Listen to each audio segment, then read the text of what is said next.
Hello Langga! For this video, pag-usapan natin kung paano mag-loan sa bangko.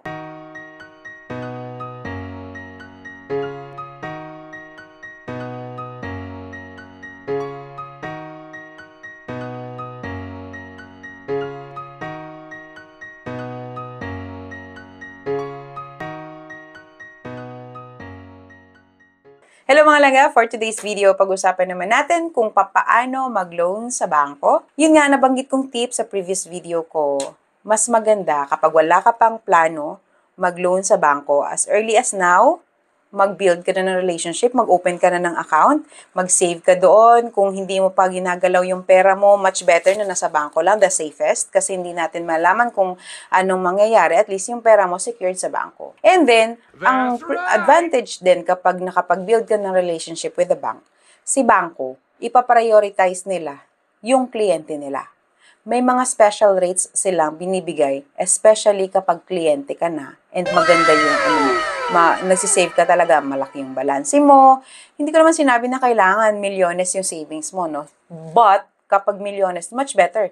Kasi mas malaki yung mas malaki yung amount na maluloan mo. Kasi meron din mga banks like RCBC ng special rates for the exchange rate. Kung kunwari magpapapalit ka ng dollar to peso, peso to dollar. Rates sa nila, sa mga investments nila, like time deposits. Special rate din for for the loans. Kung kunwari yung regular rate lang is 3%, tapos hexagon client ka, may magandang rate para sa'yo, mas mababa doon sa 3%. Tapos may mga free, yung mga service charges, like pag nag-ATM usage ka sa other bank, ganito ganyan. So over the counter transaction, may ganyan.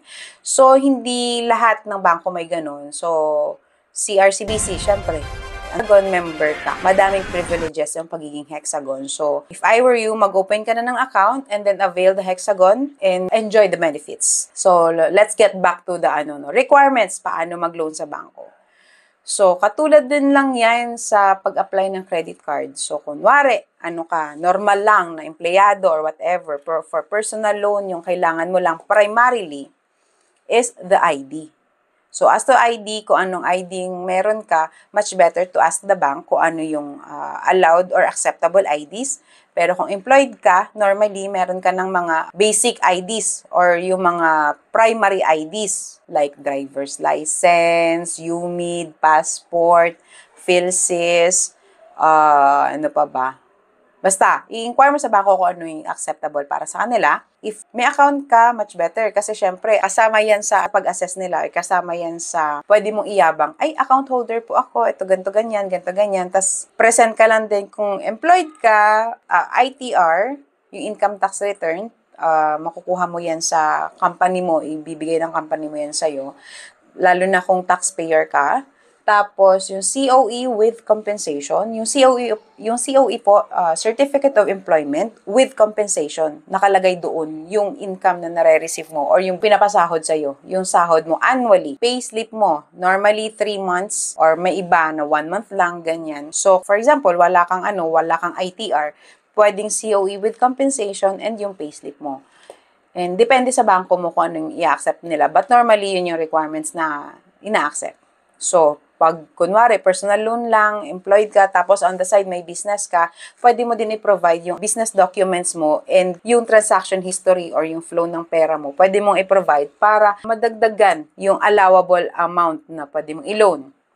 Okay, for the business naman. So, kapag business owner ka, I suggest mga langga, i-register nyo siya. Kasi, pag maglo-loan ka sa bangko at business owner ka, isa sa pinaka-importanting dokumentong hihingin sa'yo is yung registration ng business mo. Yung DTI registration, ganyan. So, much better, i-register nyo siya. Tapos, kapag nag-loan ka na, ipasa mo lang, i-submit mo lang yung documents mo, yung business registration mo, yung DTI mo, yung income history mo, kung paano, yung, di ba, nagsasubmit yan kay BIR eh. So, basta may form kayong galing kay BIR for the business. Tapos yun, isama nyo sa pag-submit sa bangko para makapag-loan kayo. Pero syempre, yung ID, nandun pa din. Pinaka-importante yung ID. Laging katambal yan kapag nag-ano ka sa bangko. ID lagi. Yun lang mga langga, I suggest kung kunwari, ang daming ko suggestion, no? Kasi syempre, gusto ko yung hindi kayo mahirapan mag-transact sa bangko nyo. At least may idea na kayo kasi this is the purpose of my videos, no? Gusto ko bigyan kayo ng tips and ideas para at least pag nag-transact na kayo sa bangko nyo, hindi kayo mahirapan and at least may idea na kayo kung ano ang mangyayari at kung ano yung mga isasubmit ninyo. So, yun mga langga, inquire kayo sa bangko nyo kung yung mga offers and yung magagandang offer. Hindi lang sa loan, sa investments din. Lahat naman yan, lahat naman ng bangko, for sure, may ma-offer. So, depende na lang yan sa mga bangko kung sino may pinakamaganda, di dun ka. Kasi kahit ako din naman, kung sino may pinakamaganda, dun ako. Alright. So yun, if ever may natutunan ka sa video na to, please do like and subscribe. Kung hindi ka pa nakasubscribe sa channel na to, and click the notification bell para ma-notify kayo ng mga bago kong videos. See you again in my next video. Bye-bye!